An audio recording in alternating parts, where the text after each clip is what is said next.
គ្រាតាម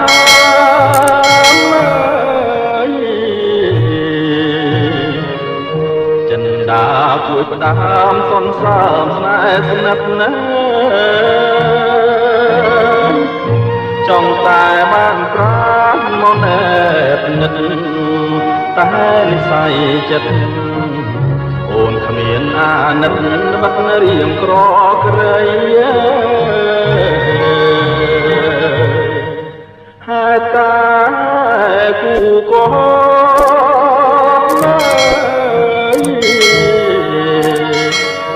ចិនដាភ្លុំស្អំប្រែជាបាតី